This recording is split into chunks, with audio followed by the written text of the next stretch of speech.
Friends আসসালামু আলাইকুম, welcome back to my channel. আজকে আমি নিয়ে আসছি নতুন আরও একটি রেসিপিটি হচ্ছে যে কোনো ক্যারামেল ছাড়া আমি আজকে পুডিং তৈরি করে আপনাদের আমি দেখাবো। এখানে আমার তিনটি উপকরণ লাগছে। তিনটি উপকরণ হচ্ছে, এখানে আমি দুধ নিয়ে নিয়েছি, আর নিয়ে নিয়েছি 3টি ডিম, আর নিয়ে নিয়েছি চিনি। এগুলো দিয়ে আজকে আমি পুডিং তৈরি করে আপনাদের আমি দেখাবো।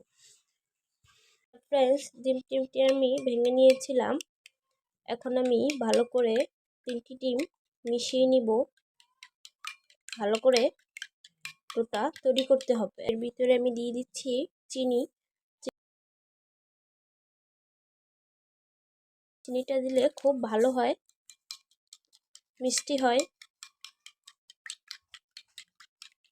আর দিয়ে দিচ্ছি 1 চিমটি লবণ।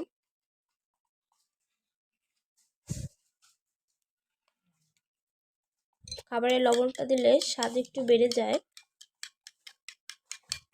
চিনি আর ডিমটি আমি ভালোভাবে মিক্স করে নেব।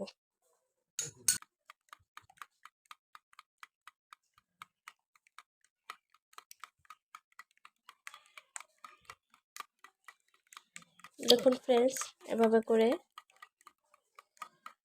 ভালোভাবে নেড়ে নিতে হবে।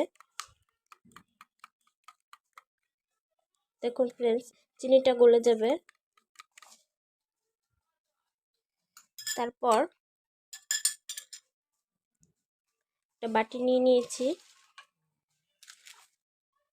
এখন আমি এই ডিমের ডোটা বাটিতে ঢেলে নিব, দেখব কতটুকু হয়েছে। ফ্রেন্ডস, ডোটা আমি ঢেলে নিয়েছি বাটির মাপ মতো।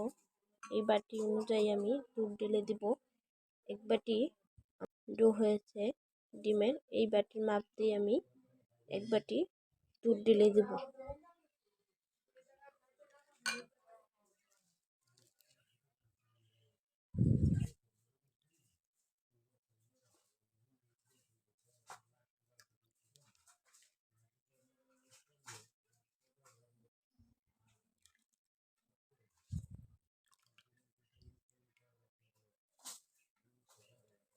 ফ্রেন্ডস, আমি এটা এখন ভালো করে মিক্স করে নেব।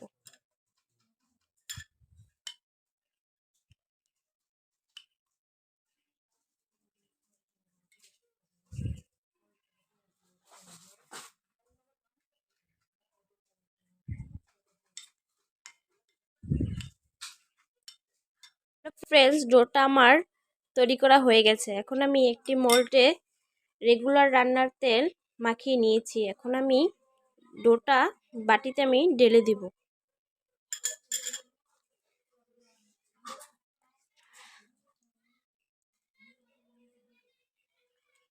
হাঁড়িতে আমি পানি দিয়ে দিয়েছিলাম, পানি দিয়ে একটি ট্রে বসিয়ে দিয়েছি। এখন আমি ডোটা পাতিলে আমি রেখে দিব।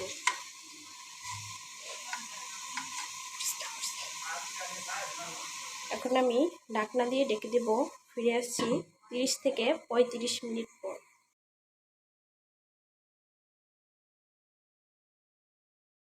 ফিরে আসলাম 35 মিনিট পর।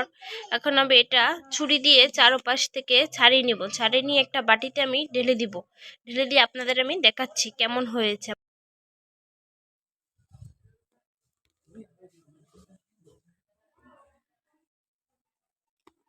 পুডিংটা কত সুন্দর হয়েছে, কত ইয়াম্মি হয়েছে, কত সফট হয়েছে। আমি ঢেলে নিয়েছি মল্ড থেকে। এখন আমি পিস পিস করে কেটে নিয়েছি। দেখুন ফ্রেন্ডস, সফট হয়েছে। ভিডিওটি যদি আপনাদের ভালো লেগে থাকে তাহলে অবশ্যই লাইক করবেন, কমেন্ট করবেন, সাবস্ক্রাইব করবেন চ্যানেলটি, আর শেয়ার করে বন্ধুদের দেখার জন্য সুযোগ করে দিবেন। সবাই ভালো থাকবেন, সুস্থ থাকবেন। আল্লাহ হাফেজ।